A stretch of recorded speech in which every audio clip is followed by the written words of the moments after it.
We asked teachers in the general education classroom, or the tier 1 classroom as it's being called, to work with students who have differences.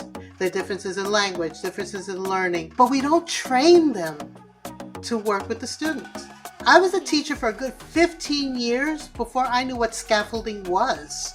I didn't know how to scaffold. I didn't know how to differentiate. I just did what I thought was going to work with the kids. We need thorough training. We need teachers to have access to the research, but not just have access to the research, but how to implement the research. Hey everybody, welcome to the ML Chat podcast. My name is Justin Hewitt. I am your host, here with my co-host Mandy Morris, and we just had the best conversation with Marybelle Marrero Colon from the Center for Applied Linguistics. Mandy, what a great conversation. Such a great conversation. If you have been asking questions about how to properly think about identification for students who are English learners, this is a podcast to start going a little bit deeper, broaden your thinking. It was really a wonderful opportunity to learn from Marybelle. Yeah, I learned a lot. I couldn't believe how different it was from state to state as far as the number of English learners who are being identified with a learning disability. She mentioned that, gosh, on the one hand, you've got in California, 1 in 4 English learners is identified with a learning disability and is twice exceptional. And then in Delaware, you've got 1 in 10, right? 10% are dually identified. And it was just interesting to really understand. She's such an expert in this field and in this space. And I loved how she told us her story of growing up as an English learner with a learning disability, but not having that learning disability actually identified until she was 25 years old in the middle of working on her master's degree. Are you kidding me? What an experience and what a story. Yes, and how her identification empowered her and really was a catalyst in her own career and journey. It was really incredible to hear her story. I agree. It brought all of her experience together and gave it a new light. Yeah, I think the word that comes to mind that she experienced in that moment was that she was liberated. And it explains why, as an advocate for her students through the years, that she really advocated for her students and wanted them to understand if an English learner or if anybody had a learning disability, she wanted them to understand what that was and to talk about it with them. And I guess that doesn't happen very often, right? A lot of times students go to these receive different services and that are custom for them based on their IEP, but they're not actually told why they're receiving these per se.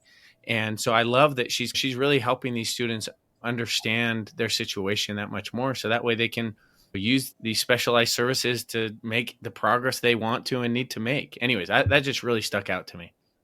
Absolutely. People are going to enjoy this episode today. All right, let's jump in with Marybelle. Enjoy this conversation. Marybelle is the Associate Director of Professional Development at the Center for Applied Linguistics. In her 37 years in education, she has been an inclusion specialist, program coordinator, administrator, and professional developer.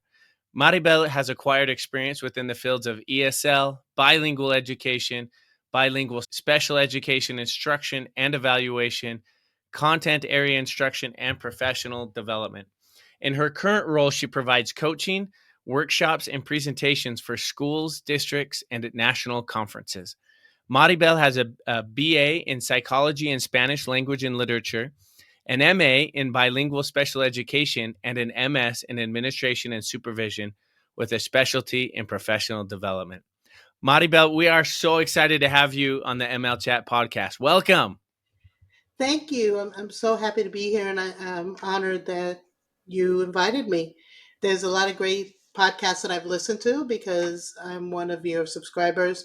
And so when the opportunity came up, I was thrilled to be part of it. So thank you so much for having me. Oh, thank you. We're so glad you're here. We've had some fun conversations with Maria and Kia from the Center of Applied Linguistics. And so you might remember some of those conversations, friends, as you've tuned in and listened in. This is a continuation of that theme and that conversation, but we're really excited for where we're going to be able to take this. Marybelle is definitely an expert in a number of areas of education, especially in the area of our students who are twice exceptional, as my friend Dr. Mia Allen might say, right? Students who are duly coded, who might be learning English as a second language and also have a learning disability, right? Of some sort. And so we're excited to jump in and have this conversation with you and learn from you. I think that there's a number of things around how to best serve students, the over identification or under identification. And there's just all of these different conversations that frankly don't happen enough. And so we're excited to have you here to talk through that and learn from you in that regards. But before that, we want to learn more about your heritage. Marybelle, tell us about you. Tell us about where you come from. I know you have a rich heritage, and we'd love to learn a little bit more about that and about your family maybe coming to the United States and your growing up.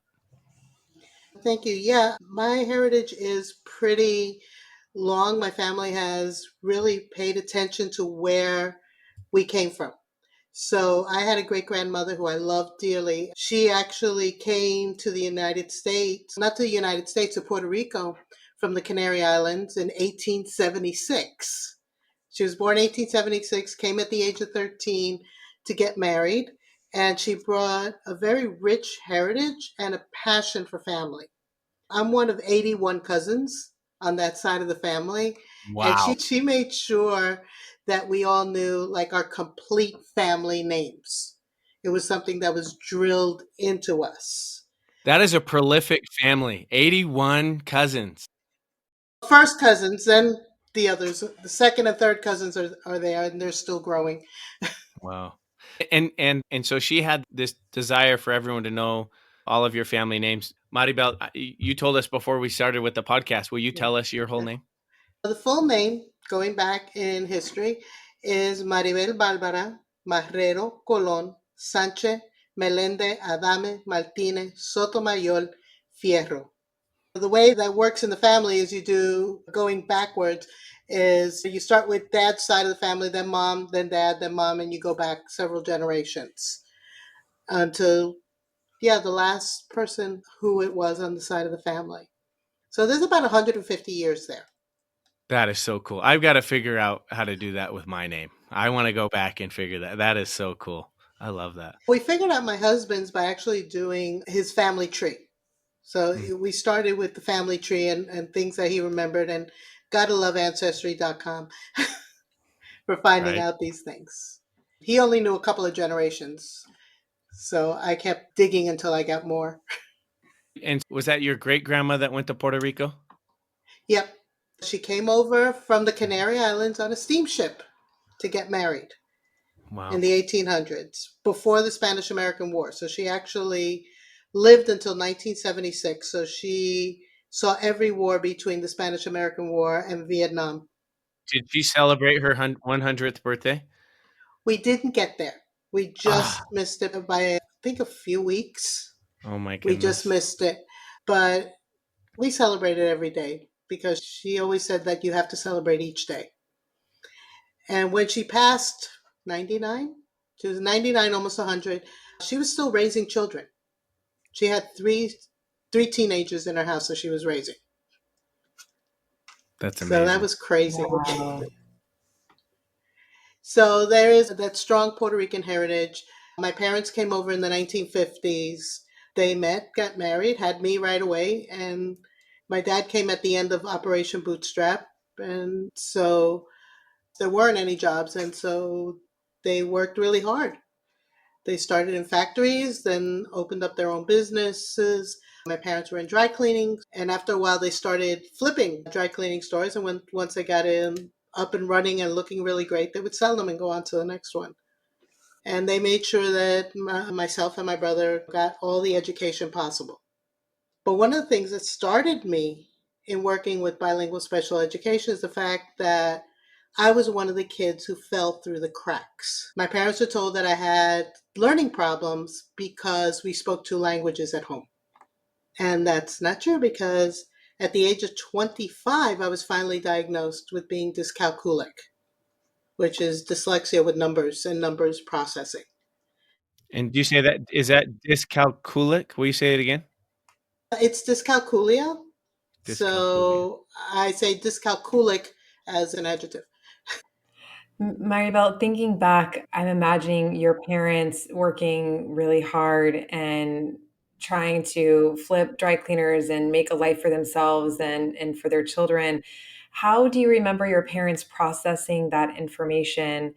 And what kind of conversations were you maybe having at home with your parents around school and around how you were feeling? What was that like for you then? I believe you said you were living in New York at the time. Yep. And we didn't really discuss it. My parents worked 12, 13 hours a day.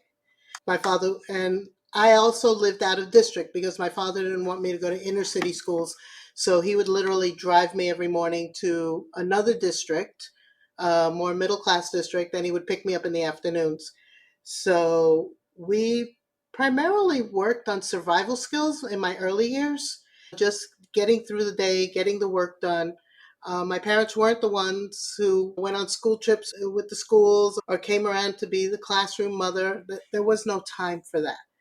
When my parents were told I had learning problems because of the language, it was the only time my father ever talked back to a teacher and told them that no, that they weren't going to limit the amount of Spanish at home. On the contrary, my father doubled it up and made sure I started reading in Spanish. My father never really learned English. His English was very limited. And so Spanish was the primary language at home. And when I say primary, in just not just speaking, but in reading. I love hearing this.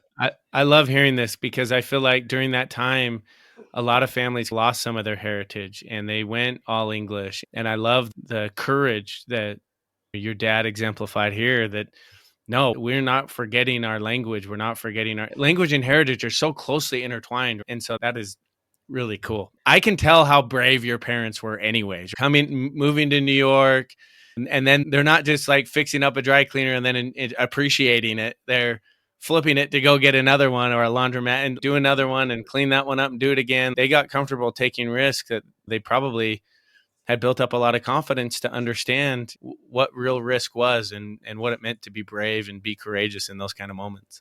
Especially my father, because my father nowadays would be identified as being SLIFE, student with limited or interrupted formal education. He never went to school past the primary years. So he didn't know the language. He hadn't had schooling. So he had to really work through oral literacy and very much thinking things through and speaking them through. And he was a walking calculator as far as I was concerned, because his math was actually way better than mine. But my parents weren't told that I had a learning disability. I was actually tested without parental consent. And I actually went in the fifth grade to a resource room for a year without parental consent. They thought I was just being pulled out for a little tutoring. And actually, they did me a great favor. That year was wonderful because I received a lot of assistance, but my parents weren't asked their permission for it. And so it was a difficult time school wise because I always knew something was wrong, but I thought it was me. I thought there was something really wrong with me. It was a hard time, and I wasn't identified until I was in graduate school. And it's really actually a funny story because I was identified by one of my professors because I was failing Intro to Learning Disabilities. And she pulled me aside. Do you know you have a learning disability? And the first words out of my mouth were, oh my God, I'm not stupid. And that explained why I connected better with my students than I did with my colleagues. And so that's when I really started learning about assessment. I was an ed evaluator for New York City Public Schools, where I did bilingual assessments for special education. And so it was really an interesting journey personally. And I remember going home and saying to my parents, why didn't you tell me? And they're like, we had no idea. So it was actually harder for them to accept than it was for me. For me, it was a relief. Yeah, to some degree for you, I'm sure it was like I knew there was something, right? It was almost like you understood yourself better. I sometimes we'll take these personality tests or something like that, and if you struggle with something or you're really good at something, and but maybe you haven't identified it necessarily, and then you read it in this assessment and you go, "Oh my gosh, yes, that is exactly who I am," and I can imagine it was like that, but like times 10. Maddie, I'm curious. You had this experience as an adult and not a child where in some ways you felt liberated by information. You had a name, you had a thing that you could go and research and look up and learn about to understand yourself better. How has that informed you over the years as an educator in how you talk to students and their parents? And I just wonder what your perspective is when students receive that information in middle school, say, or in fourth or fifth grade. And what's your perspective from your experience and then being an educator and being on the other side of that? It's really difficult because when I was tested, I was actually tested on evaluations that I administered to other students. So it's a really difficult situation to be on the other end. So part of it is making students comfortable with the evaluation process.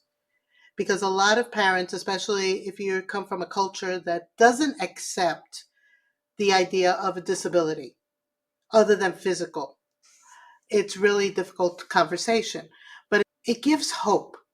One of the things we don't tend to tell children that they have a disability. We don't tell them why they're receiving special education services. A lot of times, the kids go through the entire process. They're either placed in another program or they're placed getting assistance and they don't know why. I remember telling a student that because she said, "Why am I taking these classes?" And I'm like, "This is for your learning disability." She had no idea. No one ever told her. We spent the entire afternoon, instead of going through her IEP and planning, we spent the entire afternoon with her crying. But it was really cool to be able to tell her, but don't worry about it because this is not a death sentence, which a lot of people believe it is. Because, oh, I'm not going to go anywhere. I'm not going to go to college. I had a bachelor's and was half through a master's when I was told that I had a disability, when I figured it out. So that doesn't mean that you can't go forward, that you can't find a way to move forward and get training or get assistance or have a really good job. It doesn't mean you're dumb or stupid, which is what a lot of our students believe. There was always that sense of, okay, we have this problem, let's move forward. How do we compensate for it? Because and that's the other part, the problem doesn't go away. A lot of parents who maybe their child in another country was already identified arrive in the United States and they don't tell anybody because they figure new country, new start. No, it doesn't go away. And if you have a disability, you have a disability in both your home language and English. It might be a little worse in English because you don't know the language yet. It's having that conversation of now we know what's going on, now let's plan for the future. And that's what I always try to bring to my students, that idea. I told every single student that I had from kindergarten through 12th grade what their IEPs were, what were the diagnoses, what does this mean, how can we compensate? And I took every single student from first grade up with me to IEP meetings, which used to drive the psychologist crazy on the annual reviews because you have the parents sitting there and then I walk in with the kid. So I might have a 7-year-old sitting next to me or I might have a 17-year-old sitting next to me. But they have a say. Not only do they have a say, but that information, it must have been liberating for those students. It became something that they now could figure out, right? Like it's figure outable if you get the right supports and the right help and you put the right scaffolding in place and you learn different mechanisms or whatever that you can use, which I'm sure you've figured some of those things out for yourself. But I love the fact that you had those conversations with students. One of the things that Hattie's talked about from his meta study is that students need to become assessment capable learners, right? This is a classic example of that, right? They need to be able to understand where they're at and understand what they need to do to keep moving forward. And to be part of the decision making Right. and what's going on. The funniest reaction I had by a student, I took a 7-year-old with me to an IEP meeting. They're talking about the IEP and they're talking about everything he's got to learn. And he raises his hand in front of all these adults, which I thought was really brave. And he's, okay, I get it. You want me to learn all of that, but who's going to teach me? And every adult just went quiet. Eventually, it was me. Nobody stopped to think about, okay, the kid wanted to know who's going to work with me, who's going to do this, how am I going to learn it? Just because he was 7 didn't mean he wasn't a critical thinker.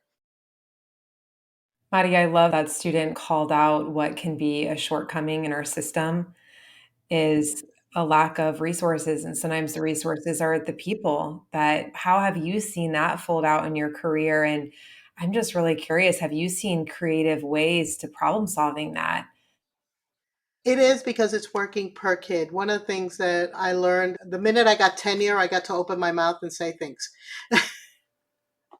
Yeah, you want to make sure you don't get fired. It's doing that problem solving, involving and opening up the conversations. Sometimes the best conversations are in the teacher's room while people are having lunch. And you try to problem solve, you try to bring in people's opinions, you bring the student in. I've never been afraid of asking the students what they want to know, whether it's a silly answer or if it's a really profound one. I've always found that students have something to say and to contribute, regardless of their age. And when you bring in the second language learners, it was the same thing. When I'm working with English learners, I would go over their proficiency scores with them and the standards they had to meet. And we would have class wide meetings. That's why my kids never complained about why is he getting that scaffold and I'm not? Why is he getting the graphic novel version of Macbeth and I'm getting the real version of Macbeth? We never had that argument because they understood right from the start that what levels we are on, what do we need. They may complain, say, I want to read the graphic novel version. I'm like, fine, sign it out, take it home, read it at home, but right now you're reading the real thing in my classroom. And so it's working with that. And it's also opening that up to teachers, which is why I love professional development. It's opening up the conversation to teachers to start them off in thinking, problem solving, and working with their students and having them include their students in their conversations and in their thoughts. And how do you develop curriculum? Mandy, you work with curriculum development, and you have to open up curriculum. You have to look at what's there and what's not there that we have to add to it. I've sat in on a lot of IEP meetings over the years, and I have never seen a student brought into that meeting. I think I needed to like sit there with that information and process it for a minute as an educator. That's a pretty powerful shift. I wonder, did you find that people or administrators were resistant? And if so, how did you handle that, knowing that it was the right shift to make? It depends on what state in the United States you're in. For example, in New York State, you generally, from the sixth grade on, bring the kids with you. They need to be in there and they have to sign the IEP along with everybody else. So I was very used to bringing the students with me, especially at the secondary level. When I worked in Connecticut, not so much. So it depends. You had the option of doing it or not. So I think it really depends on what state in the United States you're in, what are the laws, what are the regulations, and what do they say. You also want to make sure that the parent's okay with it because some parents are not comfortable with it. So then maybe it's a second conversation at another point. It also depends on the age of the students and their ability to accept it. So it's a long process, but it really depends on where you're at. And like I said, once I got tenure, I started doing everything that I could to empower the kids. And I'm wondering, I'm thinking about your experience, right? Like being diagnosed at 25 years old. But obviously, I imagine you had a harder experience to some degree up until that point because you didn't have that information and didn't have maybe that support per se. What about our students? Like, how often do you think we're under identifying? In working with districts across the nation, we hear all the time about, oh, this district is really over identified. It's a new EL director or something. And they're talking about how this district is really over identified or under identified students who are English learners and who might have an IEP. And so I'm just trying to figure out, like, how does that happen that students are either over identified or under identified for special education services as an English learner? It depends again on what state you're in. For example, if you take a look at the statistics, California's English learners, for example, are definitely over identified. If you take a look at the statistics, where at one point up to 29% of all English learners were identified as special education or needing skills. Yet, if I go to Delaware, less than 10% are, which is nowhere near the national average.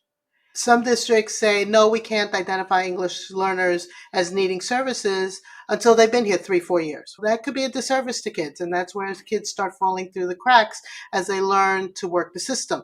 While you also have cultures that don't accept the idea of disabilities. So the parents, regardless, are going to say no to testing. So why is that? I know, Mandy, I know you want to jump in too. I know. This is super interesting. I want to ask just one thing then. Why is it so state dependent? Delaware, 10%, California, 25% of English learners identified twice, duly coded. How do you think about that as far as the state? Every state has its own requirements as far as figuring out language proficiency, figuring out their definition of what a learning disability is. Every state is required to have a definition of learning disability, for example, but they don't have to follow the national suggestions. So every state has its own definition. So that's very much a states' rights issue where the states make these decisions. Same way with accommodations and modifications are different per state. So some states allow bilingual dictionaries, some states don't on assessments.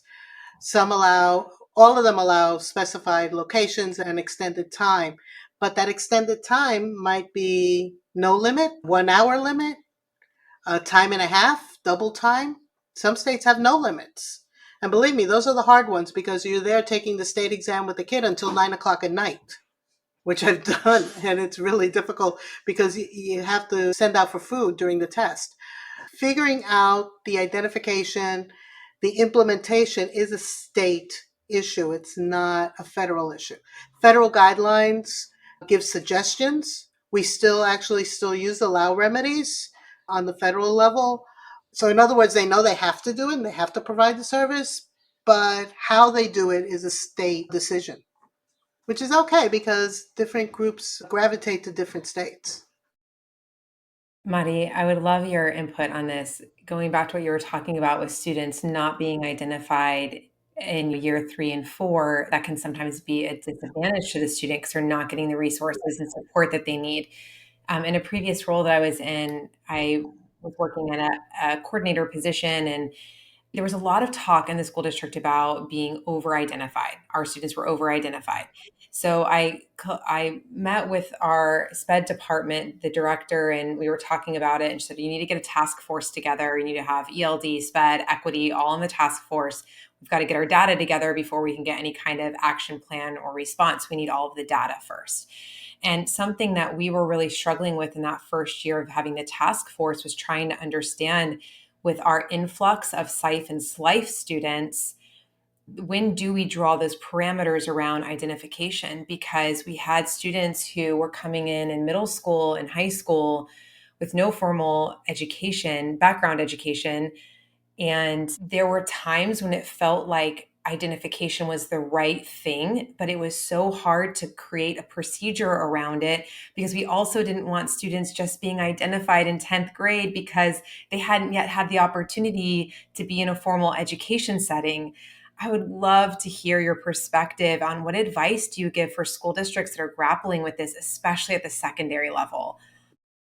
Yeah, that's a huge issue. And that's where MTSS, a multi-tiered system support, or RTI, response to intervention, that's where that comes in because that's your data gathering. Federal law says time and country is not federal law, federal regulations say that time and country is not a reason to deny evaluation for special education. There are some kids who arrive. I've had kids arrive that I know straight out after the second week there is a learning problem. But I need the data to support that. So through the MTSS or RTI process, that's where I gather the data. That's where teachers show their good faith efforts of what they're doing in the classroom to help the students. What am I doing to scaffold? What am I doing to differentiate? What am I doing to support the student in the classroom? And is it working? Am I using guided practice where I have those kids with me one-on-one while the rest of the class is doing whatever projects or whatever work they have to do? Is the EL teacher, that second language teacher, the EL specialist, part of the process of gathering that data? That's huge. I've seen a lot of MTSS teams where the EL teacher is not part of the discussion. Yet those are his or her kids. I wasn't invited to those meetings. I just used to walk right in. Why? Because the kid would tell me, "Oh, we're meeting," or some of my parents would go out to the hallway, say they're going to use the bathroom, and they would call me on the phone. "Why aren't you in this meeting?" And I would find a sub and go walk into the meeting, because we forget that the EL teacher or the EL specialist or a multilingual specialist is the one who knows the kids the best. They know their proficiency scores, they know which standards they're working on, and they should be part of the discussion. But you need to gather data. You need to gather data on student performance, on how fast or how slow mastery is. A lot of places, for example, let's say they're using the WIDA language proficiency, the WIDA access test for language proficiency. They're not considered a success unless they go up an entire proficiency level. Right. But we have those life students or those SIFE students who, if they go from a 2.1 to a 2.5, I'm going to throw a party. Yeah, that's huge growth. That's huge growth, but it's not considered growth because they didn't go up an entire proficiency level. I'm just saying it's something that we have to track, we have to document, so that before we say, I need to test this student, we show good faith efforts to do everything humanly possible before we try to label them. Because one thing that does happen with SLIFE students, they tend to grow very quickly if given the appropriate interventions. I think that's one of the things that's really driven us at Flashlight Learning is trying to give students an opportunity to show the language that they do have. So then it's something that teachers can progress monitor, that we could use for in a situation like this, that you could take a sample of the student's work now, and then you could do it a month from now and 3 months from now. And you can look at that progress, and it's not just a once a year type of a thing of how did they do on WIDA per se, but instead we can look at how is this student trending. And then it's not turning into a 3 or 4 year exercise to figure out what this student needs. And instead it's something that can be calibrated in a lot shorter time frame. And that's how we accelerate students, is we give them feedback in shorter increments that allow them to grow and layer on additional skills. Mari, I am so curious to hear your thoughts around state language assessments. You brought up WIDA and talking about that and student growth on WIDA. Some state language assessments have developed alternative assessments. What are your thoughts about alternative assessments? And even just for states that don't have those, around how should states be handling students who are dual identified and sitting for state language assessments? Yeah, again, that goes state per state, and a lot of people don't know that we have multiple language proficiency tests that are given out there. So, for example, some states use ELPA. Some states have their own, like Texas and New York created their own test. Some states are WIDA. Some states use the last links, which I happen to really like. But each one of those have their own language proficiency standards. Some states, like Connecticut, uses the last links as a test, but they created their own standards separate from the ones that were used. So each state looks at what language proficiency is. The only main requirement there is that every state has to have one, but they get to choose. And some states tend to switch. There are 42 states that use WIDA access and the WIDA standards. But the other states and territories use other proficiency levels. And then you have the adult ones, which, there are adult language proficiency tests out there. So you're taking a look at it. But the alternative tests or the alternative versions, I think, are very much necessary. Because sometimes the reason why a student doesn't pass the language proficiency test is because they have a learning disability. And the learning disability does not allow them to actually demonstrate their knowledge of the language. I think if an alternative is offered, and not every state offers alternatives, some states don't even allow accommodations and modifications while other states do.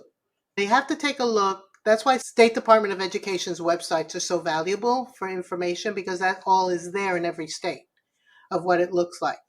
But I personally like the idea that if I have a student with a learning disability who I know is English dominant, but still fails the test because of the learning disability, I want an alternative. Some states allow you on an IEP to opt out of receiving EL services or ML services.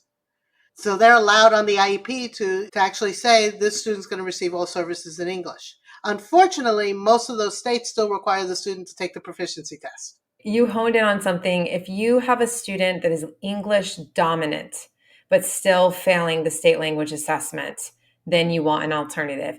Could you define for our listeners that perhaps maybe this is a newer topic for them or something that they're really curious about? Like, how would you talk about or establish a student as English dominant? That you do through whatever testing measures are allowed by your state. Every state has different evaluations, but the school psychologist generally can test for language dominance. So some of the popular tests that are used, like the Woodcock-Johnson or the Woodcock-Munoz in Spanish, allow you to measure for language dominance. But we have well over 200 to 300 languages in this country. There are no tests available, let's say, in Urdu or in Tagalog or in different language groups, Punjabi. And then which one does it, if you have a student that comes from different languages or comes from a country where they speak multiple languages. We used to have a lot of kids coming in from different African countries where they spoke 3 to 4 languages. They spoke the national language, they spoke English, and they spoke their tribal languages. And then what about those students who come in whose language group is only oral and don't have a written component? We're having a lot of students coming in speaking indigenous languages that have no written component to it. It's an oral literacy. So how are we defining literacy? So you have to look and see what's available and what's allowed per state, because there are some tests out there that certain states will boycott and say you can't use them. So you have to see what's available. Maybe use, some psychologists like using nonverbal tests to be able to look at learning versus language issues or language dominance issues and be able to identify language dominance. But that also means that we have to follow the letter of the law when it comes to the fact that when we are evaluating a second language learner, we must evaluate them in both languages. We must evaluate in their home language and in English. And that's really where you see the language dominance, because some of the kids never learn to read in their home language. They never learn to write in their home language because 70% of second language learners in this country are born here. So they've never been to school in their own country. Like me, I was born here. We spoke Spanish and English. We read Spanish and English. That doesn't mean I could write an essay in Spanish until I got to high school. I love the way that you frame this work, and as you talk through it, and it's apparent how personal it is to you and what a mission you're on. I just love it because it just shows for you to bring that 7-year-old into an IEP meeting, right? Like, you are just such an advocate for these students and for their families. And I'm sure that it bleeds into all the work you're doing as far as professional development and coaching and the presenting you're doing at all the national conferences and whatnot. I'm curious to, I don't know, not necessarily switch gears, but go deeper for an EL director. Let's say I'm a new EL director in a district and I step into this role and I feel like I look at the state average as far as number of English learners who are diagnosed with a learning disability. And I'm looking at all these different states, and my district, I feel like it's out of whack, right? I feel like we have over identified, or maybe it's under identified, right? But what is the first step for that EL director that's relatively new? They're still learning the lay of the land in the district per se, but what would be, obviously data helps. So having that data, looking at that data, triangulating it, helping the data tell the story. But what would you recommend as the first step in that district to making sure that you're meeting the needs of students in the way that they should be met? Step 1, professional development. We ask teachers in the general education classroom or the tier 1 classroom, as It's being called to work with students who have differences. The differences in language, differences in learning, but we don't train them to work with the students.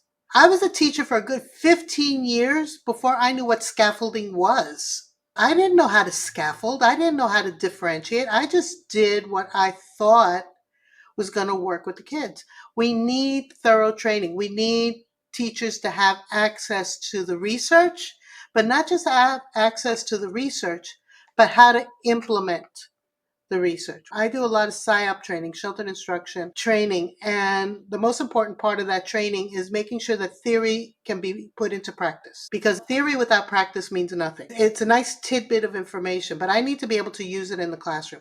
But somebody has to teach me. I never used an anticipation guide until I was 20 years into teaching. I didn't know what that was until a coach came and told me, like, you're doing this big project-based unit, you need to use an anticipation guide. And I was resistive to it, just a lot of teachers are. I'm like, oh God, not another thing that I'm adding in.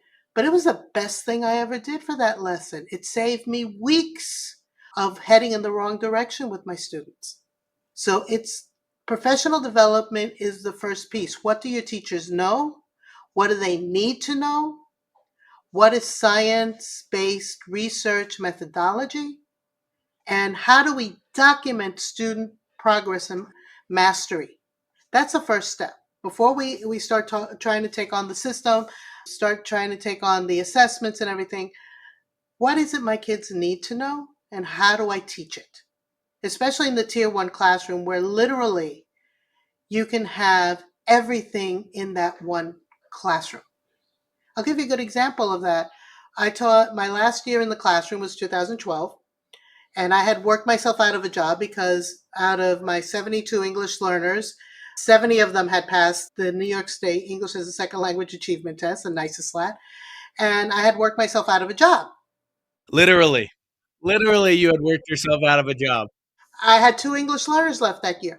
It's amazing. And I was teaching world history or global history, as it's called in New York. And it's a 2-year course in the high school level. And my first period class had English learners, former English learners, life students with IEPs. I had 3 kids on psychotropic drugs who they would call each other in the morning and tell each other, don't take your pills today. I had kids who should have been in advanced placement. And I had seniors who had failed it in the 9th grade. And then, of course, this is a 9th grade classroom. And then I had the general education students. And I was expected to cover Pangea through the Renaissance with India, China, and Japan in there in 1 year. And that's what a tier 1 classroom is. It has everything in there. And if you don't train the teacher to work with all those populations, if you don't provide professional development, helping them to target students and monitor students and have them keep really good records, how am I going to decide this kid needs to go into tier 2, get extra help? This kid needs to go into tier 3, get extra help. I need to get this kid evaluated. Hey, I have this kid in this classroom who should never have been in special ed to begin with, and train them how to work collaboratively with other teachers, related service providers coming in. I had the speech and language teacher coming in once a week in the classroom. I had one-on-one paraprofessionals in the classroom. I had just at any given point in time, I had 4 adults in the room. Had I not been trained to work with that many adults in the room, we wouldn't have gotten anything done. Yeah, I can imagine that for a lot of teachers that would be overwhelming. Yeah, that you weren't able to hit snooze on those days. You got to get up and you jumped right into the fire. I love it. Especially not in that school. So we have to train teachers. That's the first step, training. And then after the training, now we start talking about individual issues and working with the kids individually to see what they need. Yeah, I think that makes a lot of sense to me. When I think about the work we're doing at Flashlight, for example, a lot of teachers are still learning how to really listen to and provide feedback to students as far as their productive language, especially when in regards to speaking. And so we've tried to make our tool and our rubric and provide anchors, but make it approachable and make it something that, that we provide scaffolding for the teacher, if you will, to help them begin doing some of that work. And so I can see why starting with professional development really is the foundational piece. This has been an amazing conversation. And frankly, I think I'm ready to sign up for part 2 already. But I know that we're running narrow on time. We're running to the end of our time, but there's a couple questions we just want to hear. Who has made the biggest impact on your journey as an ML educator? And can you tell us a story about them?